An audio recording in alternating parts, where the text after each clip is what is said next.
उत्तराखंड शासन की तरफ से 2 महत्वपूर्ण आदेश जारी किए गए हैं और आपको बता दें कि इसमें एक आदेश जो है यहां पर मैकेनिक के लिए जाने वाले प्लाज्मा की कीमतों से जुड़ा है और दूसरा जो आदेश है वो गोवर्धन तिवारी राजकीय बेस चिकित्सालय अल्मोड़ा में कोविड-19 बायोलॉजी लैब की स्थापना के लिहाज से है और इन सुविधाओं के धरातल पर उतरने के बाद कोविड मरीजों को काफी ज्यादा इससे फायदा होगा। उत्तराखंड स्वास्थ्य विभाग ने अब सरकारी और निजी अस्पतालों में प्लाज्मा लिए जाने के लिए जो है कीमतें तय कर दी हैं। शासन की तरफ से आदेश जारी कर दिए गए हैं। उसके मुताबिक जो है यहाँ पर अफेसिस मैकेनिक से प्लाज्मा या प्लेटलेट लिए जाने के लिए एक निश्चित कीमत देनी होगी। हालांकि प्रदेश में मेडिकल कॉलेजों और चिकित्सालय के जनरल वार्ड में भर्ती मरीजों के लिए यह कीमत नो प्रॉफिट नो लॉस के आधार पर तय की गई है, जबकि निजी वार्ड में भर्ती मरीजों को इसके लिए ज्यादा कीमत यहां पर देनी होगी। तो उत्तराखंड शासन ने ये 2 महत्वपूर्ण आदेश जारी किए हैं जिससे अब यहाँ पर कोविड मरीजों को लाभ पहुंचाया जाएगा। उत्तराखंड शासन ने ये 2 महत्वपूर्ण आदेश जारी किए हैं।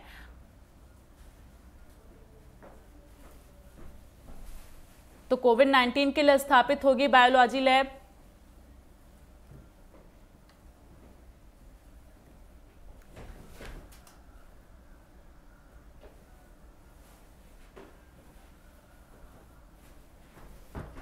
तो उत्तराखंड शासन ने ये 2 आदेश जारी किए हैं और ऐसे में आपको बता दें जो बायोलॉजी लैब स्थापित किया जाएगा उससे कोविड मरीजों को भी यहां पर काफी लाभ पहुंचेगा और ऐसे में शासन ने ये 2 बड़े निर्णय लिए हैं। तो कोविड-19 के लिए स्थापित होगी बायोलॉजी लैब और इसके साथ ही और भी 2 जो निर्देश जारी किए गए हैं शासन की तरफ से बेहद महत्वपूर्ण है। तो ज्यादा जानकारी के साथ ज्ञानेंद्र तिवारी संवाददाता हमारे साथ इसी खबर पर लाइव जुड़ रहे हैं। ज्ञानेंद्र, यहां पर शासन की तरफ से ये जो 2 बड़े निर्णय लिए गए हैं इसमें क्या कुछ जानकारी है आपके पास? देखिए, कोविड को लेके जिस तरीके से 2 निर्णय प्रदेश सरकार की तरफ से लिए गए हैं, ये एक बायोलॉजी लैब का जो निर्माण होना है अल्मोड़ा में गोवर्धन तिवारी चिकित्सालय में, और जिस तरीके से लैब को लेके जो रकम निर्धारित की गई थी उसको थोड़ा बढ़ाया गया है। तकरीबन 2 करोड़ 70 लाख से अधिक रुपए का जो खर्च है इस लैब के निर्माण में आने वाला है। और इस रकम को लेके पिछले दिनों जिस तरीके से जो अधिकारी हैं, अधिकारी की तरफ से जो रकम का निर्धारण किया गया था, अब उसमें इजाफा किया गया है, रकम को बढ़ाया गया है। और जिस तरीके से प्रदेश के अंदर देहरादून, हल्द्वानी, उधम सिंह नगर, ऋषिकेश के एम्स और फिर श्रीनगर मेडिकल कॉलेज में जो लैब हैं कोविड-19 के, जहां सैंपलों की जांच की जाती है, और जिस तरीके से अब अल्मोड़ा में भी एक लैब तैयार होगा, तो ये राहत भरी खबर है।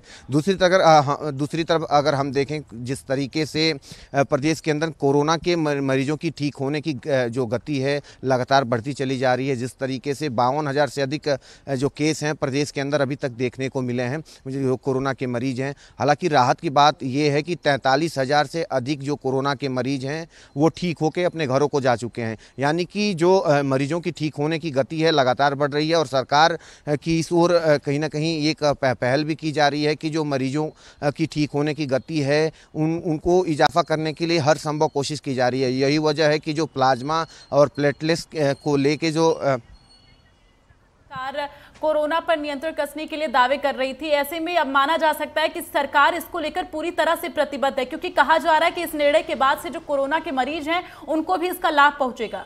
ज्ञानेंद्र, हाँ बिल्कुल, जिस तरीके की तस्वीरें निकल के सामने आ रही है, क्योंकि पिछले दिनों जिस तरीके से कोरोना के मरीजों की संख्या एकाएक बढ़ी, जिसके बाद लगातार शासन स्तर पे इसको गंभीरता से लिया गया।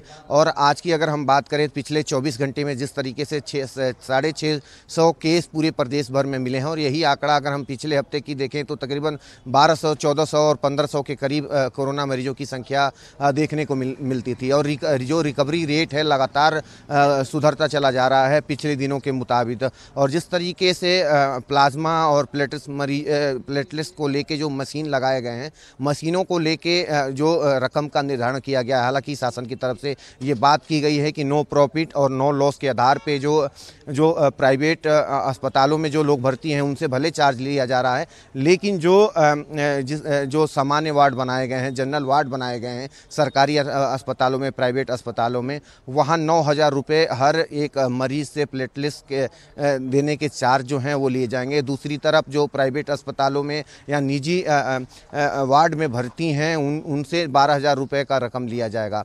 लेकिन जिस तरीके से शासन की तरफ से ये बात कही जा रही है कि ये जो रकम है वो नो प्रॉफिट नो लॉस के आधार पर लिया जा रहा है, क्योंकि सरकारी अस्पतालों में भी इसके लिए कोई प्रावधान किया गया है? देखिए, सरकारी अस्पतालों में जो निजी वार्ड में जो व्यक्ति भर्ती है, जो मरीज निजी वार्ड में भर्ती है, उनसे ये चार्ज लिया जाएगा। और जिस तरीके से साफ तौर पे शासन ने ये साफ कर दिया है ये बात पूरी तरीके से कि ये चार्ज केवल मशीनों को लेके लिया जा रहा है, क्योंकि एक बार जिस मशीन में प्लाज्मा और प्लेटलेट्स का निकाल लिया जाता है, उस मशीन का दोबारा प्रयोग जो है वो नहीं किया जाता है। ऐसी बातें स्वास्थ्य विभाग के अधिकारियों की तरफ से कही गई है। तो ये जो भी चार्ज लिए जा रहे हैं वो केवल इस बात के लिए जा रहे हैं कि मशीनों पे जो लागत आती है उसकी लागत निकालने के लिए चार्ज लिए जा रहे हैं। और साफ तौर पे स्वास्थ्य विभाग की तरफ से ये पहल की जा रही है कि ज़्यादा से ज़्यादा जो प्लेटलेट्स हैं वो मरीजों को चढ़ाए जाएं, ताकि जो मरीज हैं जल्द से जल्द स्वस्थ हों। और जिस तरीके से पिछले दिनों के जो रिकॉर्ड निकल के सामने आ रहे थे, जो गति थी वो रुकी हुई थी, और अब ऐसे में पिछले 2 से 3 दिनों की अगर बात करें तो मरीजों की जो ठीक होने की गति है लगातार बढ़ती चली जा रही है। और ये राहत भरी खबर है कि जिस तरीके से पिछले दिनों मरीजों की संख्या भी बढ़ रही थी और जो रिकवरी रेट है वो भी सुधरने का नाम नहीं ले रहा था, और ऐसे में अब सुधर भी रहा है। सरकार की तरफ से प्लेटलेट्स को लेके जो निर्णय लिया गया है, हालांकि मशीनों के लागत को लेके लिया गया है, लेकिन ये कहीं ना कहीं जो कोविड के मरीज हैं उनके लिए राहत भरी खबर है जी। चलिए, तमाम जानकारी के लिए ज्ञानेंद्र बहुत बहुत धन्यवाद। आगे भी आपसे अपडेट लेते रहेंगे। तो लगातार जो है सरकार की तरफ से निर्णय लिए जा रहे हैं ताकि कोविड-19 पर नियंत्रण कसा जा सके।